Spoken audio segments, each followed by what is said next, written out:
Hola amigos, en este vídeo vamos a hablar de los constructores. Vamos a ver para qué pueden servirnos, cómo se utilizan y cómo se crean. Para entender un poco todo esto vamos primero a ver cuál es el proceso de creación de un objeto. ¿Qué sucede cuando nosotros pretendemos crear un objeto? Bueno, lo primero que se hace es asignar a ese objeto espacio en memoria. Esto es necesario para que el objeto pueda tener vida en nuestro programa. Una vez asignada la memoria, es el momento de asignarle al objeto aquellos recursos que le son necesarios. Pues imaginaos cualquier tipo de dispositivo, de comunicaciones, base de datos, etc. Finalmente hay que garantizar que todos los atributos de nuestro objeto se inicien con valores correctos, o lo que son correctos para nuestro programa.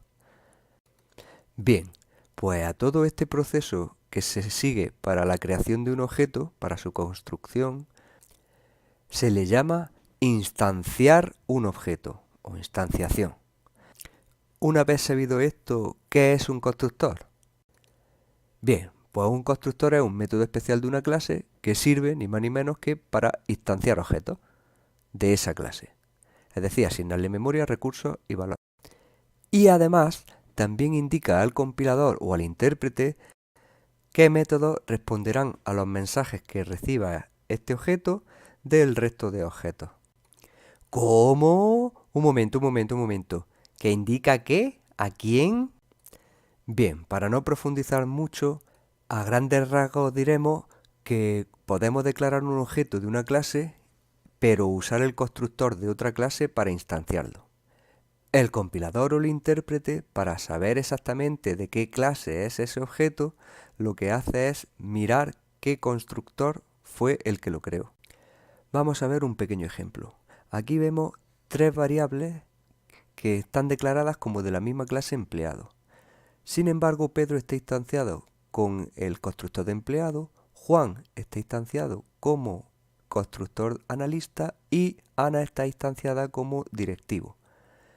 De esta forma, el compilador o intérprete lo que mirará será al método que instanció el objeto para saber a qué clase pertenece y por ende cuáles son los métodos que tendrá que utilizar cuando estos sean invocados, puesto que como ya sabéis, distintas clases pueden nombrar los métodos de la misma forma. Pero bueno, no os calentéis mucho con esto la cabeza, que ya tendremos tiempo más adelante. Vamos a retomar nuestro tema, los constructores. En Java, un constructor será un método especial de una clase, como hemos explicado antes, y se invocará cuando se quiera instanciar un objeto. En el caso de que nosotros hagamos un new y no hayamos indicado ningún constructor dentro de la clase, Java asume un constructor por defecto. Este constructor por defecto es un constructor sin parámetros, que no hace nada. Bueno, no hace nada no. Inicializa los atributos del objeto con aquellos valores predeterminados por el sistema, que son para numérico el 0, para alfanumérico el carácter nulo, para las variables booleanas o lógicas false y para cualquier otro tipo de objetos null. Si no queremos asumir estos valores por defecto del sistema, podemos sobreescribir el constructor por defecto simplemente programándolo. En este pequeño ejemplo podemos ver cómo Java generaría automáticamente, si no le decimos nada, un constructor por defecto. Un constructor siempre llevará el nombre de la clase. En este caso, el constructor por defecto generado no tendrá código y hará lo que hemos dicho antes, inicializar todos los valores de atributos a los valores por defecto del sistema. Ahora vamos a ver un pequeño trozo de código en el que definimos una clase dado. Esta clase solo tiene un atributo, un entero que indicará el número de caras. Como veis, hemos sobrescrito el constructor por defecto escribiendo public dado, el nombre de nuestra clase, y después hemos escrito una línea en la que le decimos al constructor que al número de caras le asigne por defecto 6. Evitamos así que se genere automáticamente un constructor por defecto que lo que haría sería asignarle a ese número de caras un 0. Una vez creado el constructor, para instanciar un nuevo objeto tenemos que usar el operador new y al lado indicarle cuál es el constructor que queremos utilizar.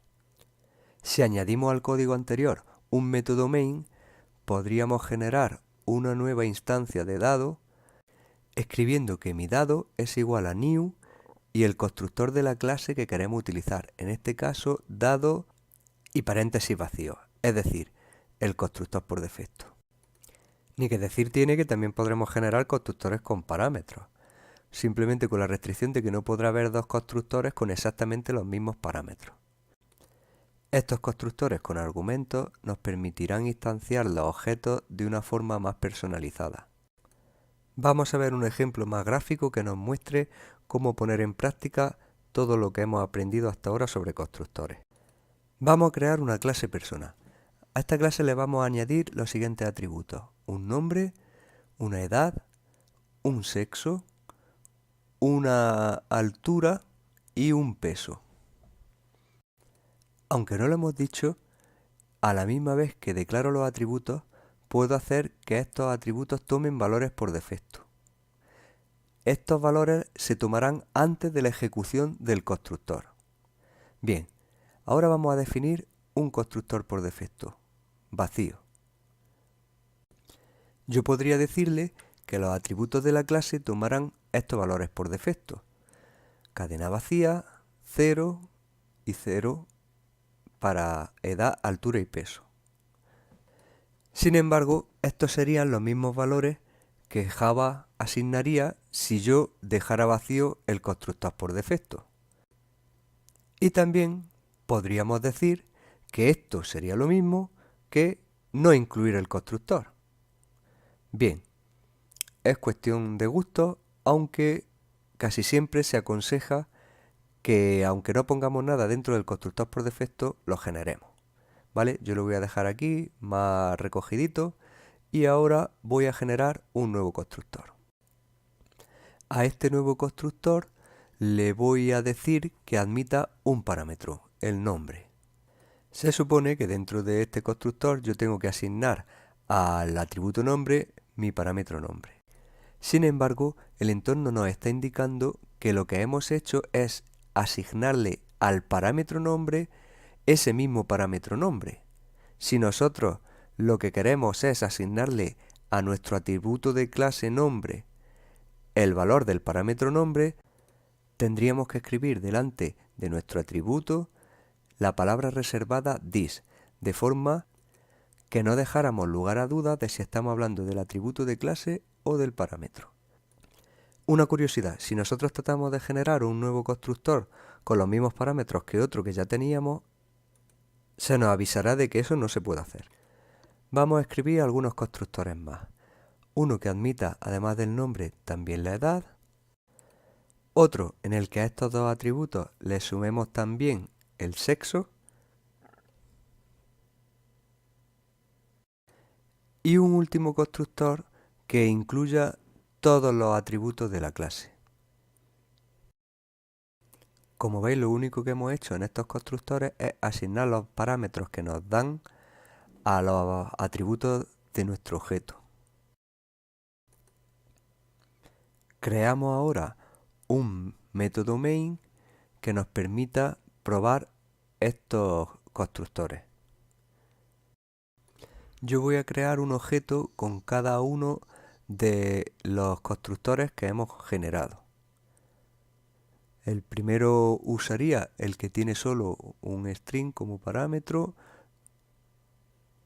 luego uno con el constructor vacío, otro que admita el nombre y la edad, un cuarto que crearía el objeto con el nombre, la edad y el sexo, y el último con el constructor que utiliza todos los atributos de la clase como parámetro. Vamos a fijarnos en un pequeño detalle. Como veis, todos los constructores van incrementando el número de parámetros y hay una serie de parámetros que se van repitiendo en ellos. ¿Vale? En el primero se utiliza el nombre, en el segundo el nombre y la edad, en el tercero el nombre, la edad y el sexo, y en el último el nombre, la edad y el sexo, además del peso y la altura. Pues bien, existe la posibilidad de utilizar un constructor dentro de otro constructor, siempre y cuando se haga en la primera línea y solo se haga una vez. Por ejemplo, si yo pongo aquí this paréntesis paréntesis, estoy llamando al constructor por defecto.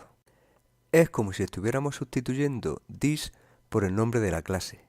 Entonces estaríamos llamando a persona paréntesis paréntesis. Y esto lo puedo hacer también con el resto de constructores. Por ejemplo, en este que me pasan como parámetro el nombre, puedo llamar al constructor que recibe solo el nombre como parámetro. Y así eliminar la línea que corresponde a la asignación del nombre. Esto no significa que yo no pueda dejar esa asignación del nombre o cambiarla por otra según me convenga. En este caso voy a dejarla para que veamos que se puede hacer. Y en los demás constructores las voy a borrar para que veamos que se puede ahorrar código. Lo que entiende el compilador es sencillo de entender. Es como si estuviéramos sustituyendo this por el nombre de la clase. De esta forma estaríamos llamando realmente al constructor con los parámetros que le estamos indicando al lado de this. Así, en asignaciones más complejas, como por ejemplo en aquellas que tenemos que hacer comprobaciones para los valores de nuestros atributos, estaríamos ahorrando bastante código. Y además estaríamos minimizando el número de posibles errores que pudiéramos cometer. Vamos a terminar con el vídeo indicando cómo podemos hacer buenos constructores. Bien, buenos constructores serán aquellos que jamás dejen un objeto a medio construir. Un objeto se considera instanciado cuando el constructor finaliza de forma satisfactoria. Los constructores bien diseñados no van a permitir que se queden objetos a medio construir, previniendo que se apropien de recursos, como por ejemplo dejen abierta una conexión a una base de datos, un archivo, etc. También deben de evitar ambigüedades, que no se puedan confundir atributos con parámetros, etc. Y manejar un adecuado mecanismo de excepciones para evitar que el constructor termine de forma errónea. Los constructores tienen una serie de propiedades. Tienen el mismo nombre que su clase, no pueden sobreescribirse, no pueden ser declarados abstractos ni virtuales, ya veremos lo que es, y se declaran sin devolver nada, es decir, ni siquiera void. No devuelven nada excepto el producto de su llamada, que es la creación del objeto. No pueden ser heredados, aunque sí invocados, y se permite en ellos el uso de iniciador. El concepto de iniciador ya lo hemos visto en el ejemplo anterior. Es declarar atributos que ya tienen valores inicializados. Y, como dijimos antes, su ejecución va antes de la del constructor. En este ejemplo podemos observar dos inicializadores. Este primero que inicializa 2 y abajo uno que inicializa 5. Sí, podemos crear atributos en cualquier parte de la declaración de la clase. Y bien, eso es todo por este vídeo. En el próximo veremos a fondo los getters and setters.